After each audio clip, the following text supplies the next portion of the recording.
To have you here. Nice to be with you, especially here in Palm Springs. For Variety, a tent that I started. Yes, you did. How many years ago? 23. 23 years ago, I came out here and started this tent. Well, we're glad you did. They've done such great work. We have now, this is the 15th year in a row, as you know, we've done the Radiothon. What would we have done if you hadn't created a tent? Well, we would have nothing to do. Open up a restaurant like everybody else. Now, I met you earlier in the phone room, and the first thing you asked me is, what's this adaptive bike thing going on? Why should people get involved in helping a kid with physical challenges get an adaptive bike? Well, I think the question begs for an answer, and the answer is pretty obvious.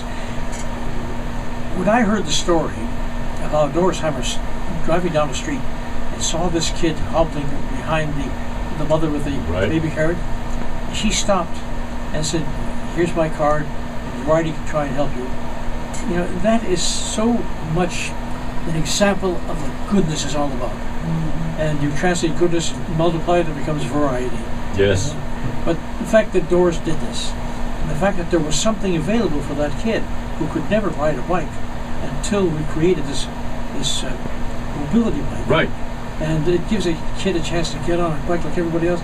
I think it's a fascinating story. It totally is, and it almost goes back to the beginning of Variety when the child was abandoned. It's a very similar story. Well, you know, a child was abandoned in a theater. That's right. And these show business people adopted the child and said, let's do something. I was out here a couple of years ago, participated in the presentation of these bikes. And I think the beautiful part about it is that they raise money for the bike, and then the person who raised the money, or the parents, gave the bike in person to that child. The donors actually get to come up and meet the child for the first time. Well, Nice. now you got the kid enraptured. Yeah. You got this donor feeling that he's done something beyond himself. So the two of them are sharing this moment, and then all the rest of us are sharing the moment as well. You tell great stories when you get up and speak. I'm going to give you one. I'll let you have it. I'll give it to you. Okay. This fellow lives right here in the valley, blue-collar working guy, you know, and he got involved in the Bikes for Kids program, listening to this radio station one year, and he did the donation. And his wife said, well, if you're going to do the donation, you're going to go down there. You're going to go down and you're going to see this kid. You're going to present the bike. He was a little reticent to do that, but they did. So he goes down there, and he could hardly talk, right, when he's looking this kid in the eye, and this, he told me, he said, well, that does it for you right there. He said, I'll donate every year now, just because of the expression I saw.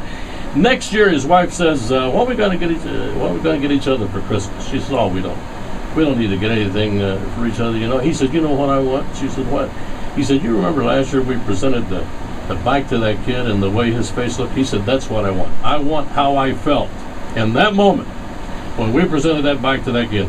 That's what I want for Christmas. Well, the only way to do that, of course, is to donate again. And that's exactly what they did. Oh, it's a great story. They're lovely. You know, these stories are human interest stories, and truth is better than fiction. Yes, it is. You know? And these stories, it happens in every walk of life, in every town, every city. There's somebody who feels like that. Yes. You remember the song, All I Want for Christmas, My Two Front Teeth? Yeah. All he wanted for Christmas was the feeling that he got in presenting a bike to a kid. He had everything he needed, you know, except that. That you can't buy. That's yes, right. exactly. That comes to her. I like that story. Listen, there's an old saying, give till it hurts. No, give till it feels good. How about that one?